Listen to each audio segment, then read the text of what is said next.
আমরা জি আলহামদুলিল্লাহ এই পর্যায়ে আমাদের এই মেডিকেল ক্যাম্পের প্রধান অতিথি হিসেবে বক্তব্য রাখবেন এবং এই মেডিকেল ক্যাম্পের শুভ উদ্বোধন ঘোষণা করবেন চাঁদপুর সদর আইনসরের জনগণের নেতা দাঁড়িপাল্লা প্রতীকের প্রার্থী আজকের এই অনুষ্ঠানে সম্মানিত প্রধান অতিথি জনাব অ্যাডভোকেট শাহজাহান মিয়া। অ্যাডভোকেট শাহজাহান মিয়া ভাইকে আজকের এই সেবা প্রার্থীদের উদ্দেশ্যে বক্তব্য এবং মেডিকেল ক্যাম্পের শুভ উদ্বোধন ঘোষণা করার জন্য। আসসালামু আলাইকুম ওয়া রাহমাতুল্লাহি ওয়া বারাকাতুহু। ওয়া আলাইকুম আসসালাম ওয়া রাহমাতুল্লাহি। ইসলামপুরবাসীর জন্য আজকে অত্যন্ত সুখের দিন, আনন্দের দিন, সুখবরের দিন যে এখানে আজকে আমাদের সম্মানিত নাগরিক যারা দূরে গিয়ে ঢাকায় গিয়ে চাঁদপুরে গিয়ে বড় বড় ডাক্তার দেখাইতে পারে না, তাদের চিকিৎসার অপূর্ব সুযোগ সৃষ্টি হলো। আজকে প্রধান অতিথি, বিশেষ অতিথি যাই বলেন, ওনারাই অতিথি। ডাক্তার জুনায়েদ প্রধান এখানকারই কৃতি সন্তান। আমাদের ডাক্তার আছে আতিকুর রহমান সাহেব, আরো একজন আছে, তিনজন। উনি আসবেন একটু বলুন। জি, কি নাম ওনার? শাহরিয়ার রাফি। শাহরিয়ার রাফি সব তিনজন ডাক্তার। ওনারা স্পেশাল ডাক্তার, স্পেশালিস্ট এবং সকল বিষয়ে মোটামুটি অভিজ্ঞ।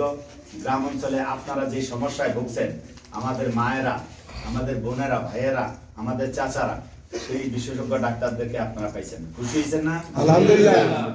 ওনারা দেখবেন যে এখন শুরু করলেন, যতক্ষণ রোগী থাকে ততক্ষণ দেখবেন। তবে সারাদিন মনে হয় দেখার সুযোগ হবে না, টাইম লিমিট আছে। কয়টা পর্যন্ত? একটা পর্যন্ত। টেলিফোন করে যাদের প্রয়োজন ওনাদেরকে আসতে বলেন। একটা পর্যন্ত ওনারা থাকবেন এবং চিকিৎসা সেবা দিবেন ইনশাআল্লাহ। আমি প্রথমে ধন্যবাদ জানাই এই আয়োজনে যারা মানে বিশেষভাবে দায়িত্ব পালন করছে, আমাদের ঢাকাস্থ ভাইরা যারা বিষ্ণুপুর ফোরামের সদস্য অর্থাৎ বিষ্ণুপুরবাসী, ওনারা এর মধ্যে মাইনুল ভাই ওনার টিম কাজ করেছে। তারপরে আমাদের ডাক্তাররা এখানে আসে। গত মাসে মনে হয় একটা, গত মাসটা এর আগের মাসেও বউবাজারে একটা মেডিকেল ক্যাম্প করেছে। এইভাবে ক্যাম্প করবে, আরো সেবা বাড়াবে। যেমন আগামীকালকে চাঁদপুরে একটা পুরান বাজারে একটা রিমোট এলাকায় একটা মেডিকেল ক্যাম্প হবে জামাত ইসলামীর উদ্যোগে। সেখানে এনডিএফ এর ডাক্তারগণ সার্বিকভাবে সহযোগিতা করবে। সেখানে আমাদের প্রায় 500 রোগী দেখার পরিকল্পনা দিয়েছি আমরা। 5-7 জন ডাক্তার এবং প্যারামেডিক এবং নার্স, গাইনি বিশেষজ্ঞ সব ধরনের আমরা সেখানে নিয়েছি। যাই হোক, ওখানকার বাসিন্দারা ওই সেবা নিচ্ছে।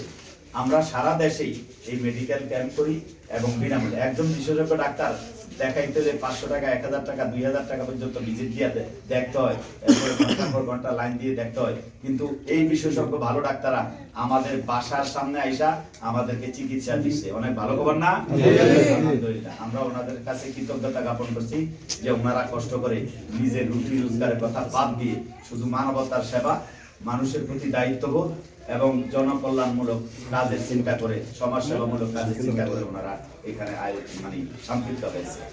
আমি আমার কথা বাড়াইতে চাই না। জামাত ইসলামী দেশের সবচেয়ে মজলুম দল। জামাত ইসলামীর মাধ্যমে এই দেশের মানুষের উপকার হবে, এটা ইতিমধ্যে নারী পুরুষ সকলের কাছে পরিষ্কার হয়েছে। যার কারণে আমরা যে ভোট চাইতে যাই, চাওয়ার আগেই বলে জামাত ইসলামী। আজকেও দেখছি বেশ কয়েকজন বললো যে জামাত ইসলামী হইলে আমরা আছি, অন্য কোনো মার্কের সাথে নাই।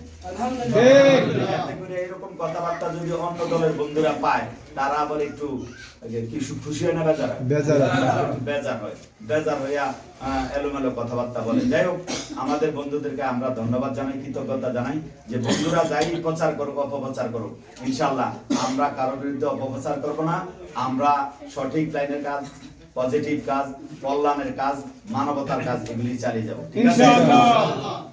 আমি শেষ করতে চাই, আমাদের সফর সঙ্গী নেতৃবৃন্দ অনেক কথা বলেছেন, আমি সেগুলির সাথে একমত। একই সাথে একটু যোগ করব, আমরা অনেক কিছু বাংলাদেশের এই 54 বছরে দেখছি কাদের দ্বারা উপকার হইল দেশ, কাদের দ্বারা দুর্নীতি বন্ধ হইব, কাদের দ্বারা লুটপাট বন্ধ হইব, চাঁদাবাজি বন্ধ হইব, জনগণের সেবা ঘরের ভিতরে নিয়ে পৌঁছে দিব। সেটা কি বুঝছে না জনগণ?